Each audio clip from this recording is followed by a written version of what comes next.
Hello everyone, Nordic Beast here, and welcome back to the Shipyard. So look at my lovely little shack, you know, gas giant adjacent, and custom planets. So this is a room that I made that's, it's not actually the Glorious Adventures, but it uses the same gas giant from the Glorious Adventures, and I just wanted to make custom worlds around. I wanted to test all the different worlds and everything, and so anyway, lately I've kind of been having a bout of writer's block, as I mentioned in my last episode, mostly with spaceships. I'm not burned out, but I just can't come up with anything original. So I've been working on vehicles, as you guys had seen last episode and this episode as well. I came up with an interesting concept for vehicles, so I thought I'd show you. So this guy right here will be the first one. Let's go ahead and move him up a bit. So it's pretty obvious I wanted to make a motorcycle. It's pretty ugly, but it actually works. Now, I tried to make this a long time ago in Space Engineers, when they first came out with the wheels, the shitty block wheels that they had that were just terrible. And I could not get this to work. As you see, now this does work, but it's tilting. It's interesting how this works. Watch. Power down, thunk. Power it up, and now I have full maneuvering of it. So I use 2 gyros. Let's go ahead. This one here. As you see, this one is overridden and tells it to rotate 0.686 RPM to the left. So it's constantly wanting to go that way. Now, if I shut that one off, it still has another gyro. But as you see, I can move a little, but it's not doing much. Like, it just nothing. Even once I start driving, wow, it doesn't even want to go. Yep, there we go. See, I can kind of straighten it up, but yeah, just let's stop before I hurt myself here. So now, even if I turn that back on, so turn the override control off. Alright, so that's 2 gyros. As you can see, I get a little bit more movement. Let's go ahead and park it here. So a little bit more movement, subtract. Oh yeah, so that, oh. Alright, now I'm upside down. I can fix that. So as you can see, it doesn't really want to work. But as soon as I one overridden and then another one, oh, calm down, and another one free to use, I get amazingly precise control. It's quite spectacular, really. So this whole thing runs off of just one reactor, just like most of my vehicles, and is actually quite fast and nimble. Now, it does have, as you can see, the tire does move, and you can drive it without using the gyro, just using the wheel, but you still need the gyros to stabilize. It doesn't react very well, I think, because it's so lightweight, the wheel doesn't have enough traction to turn it. But it still works, and it works amazingly well. Like, I can't believe how good it actually runs. Not only is it a radical concept, but it's practical as well. So after building this, I wanted to make one that looked a bit more, I don't know, like a futuristic motorcycle. So as you can see, this one uses all regular light armor blocks. This one uses a combination, like right here. This is actually a suspension, like this, just without the wheel. Which then leads to here, and then these here are actually small wheels ground down. And even same thing in the back. And I have the 2 gyros back here, the light, yeah, everything. So, and the little cargo container. So this one is heavier. If you look on the side here, it's almost 2,200 kilograms. So it is heavier by almost 600-700 kilograms. Did I say kilometers earlier? Oh, I'm a blonde. Anyway, this thing drives just as well. I'm still trying to get the roll correct on it, because it's a little heavier, and because of the weight being on the right side, I have to get the calculations right on it. So I just kind of been feeling it out, seeing how it will go. So that mountain you see off in the distance, the other design, the first one, I actually got it to climb up most of the way up that mountain. I could not get to the top. It was very, very frustrating. Alright, come on. Turn here. Alright, that way. So here, I'll show you. Also, notice like I have the wheel turned. It's turning, but it also wants to roll while turning. So it works, but it's not very practical. Oh, yeah, I forgot. This one doesn't have, I don't have a speed limiter on it. So this thing can top out at max speed, and it works just fine. It's near impossible to destroy this thing. I have destroyed one of the original design. This one I haven't tested as much. Like I said, it's pretty much the same design. It's just different blocks holding it together, and this one's heavier. Overall, I like this one better. This will be the one I eventually post. So, they don't have names. That being said, if you guys want to comment down below with any ideas on names, please feel free. I will choose the one I like the most, and when I do post this on the workshop, you will get credit on the actual posting. So, yeah, go ahead and comment down below. Alright, so now that I've gotten past these sexy, sexy beasts, I will... How about this one first? So this one is just kind of a proof of concept. It's just another one of my little slidey boat designs, as you can see. Except for the wheels are poking out on this one.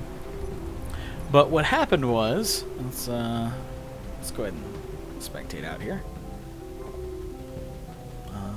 Come on, load in, world. Where is one? Over here? Yeah. So, something like this. A lot of these custom worlds have little islands like this. And I thought to myself how fun it would be to do something like Battlefield. Like the Battlefield franchise. Where it's like a conquest. Say, for example, there was a base up here. And then a bunch of smaller bases all around. And say the base up top you had to fight over. Say nobody could capture it, but you had to try to take it. The other smaller bases, whoever got to them first could own them, and then that was pretty much that. And the idea is there's supposed to be forward bases to be able to fight over the top one first. So if one of the two teams was smart enough to take all those little ones first, that would give the other team a big disadvantage. Anyway, things like that. But you could start one team over here, and they would have limited vehicles. And this was like one of... Okay, we're going to come back? There we go. Better. Was one of the ideas, like a little like landing craft, like boat design.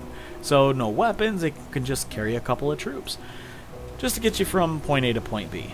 Right now it is actually Wednesday evening, so tomorrow, probably by the time I wake up, there will be the new SE update.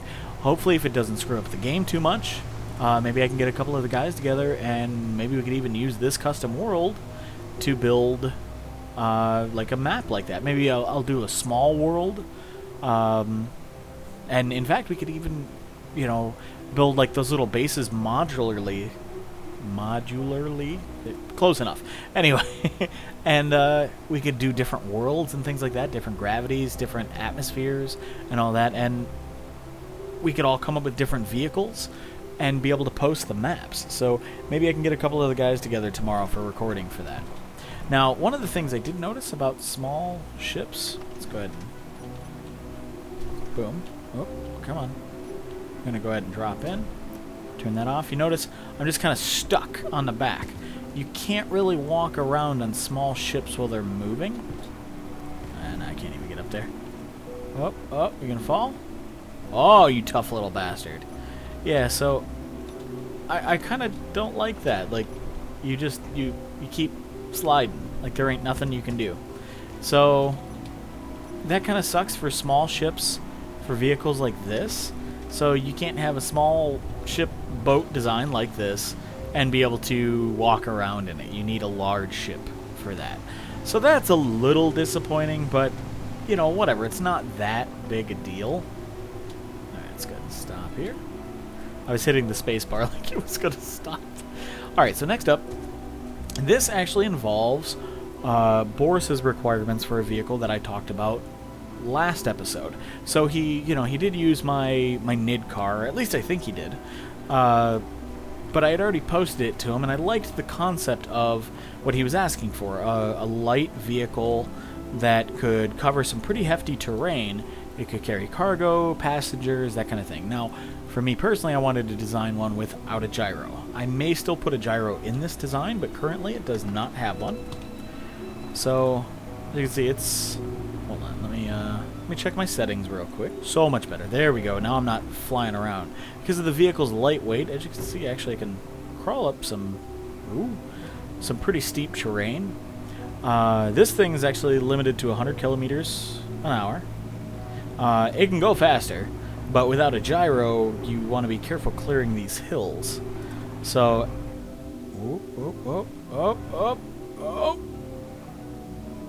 so this would be why a gyro would still be good, because of events like that. I mean, look at this thing. It's flat, it has an extremely wide wheelbase, and it still does that crap. So, I have noticed that Keen has toyed, at least the last update, maybe even the last two, they've still been toying with the wheel settings, because vehicles that I haven't changed the settings on, like my DHR Jeep, oh look at that nice tight turn at low speed, seems to be handling completely different, and I have to mess with the settings. I was messing with one of DHR Mike's. Oh, I'm upside down. So yeah, that's the issue without having a gyro, is stuff like that can happen. Drives me nuts that this thing always loves to flip, even though it's so flat, it's bottom heavy, and it's wide, still loves to flip upside down.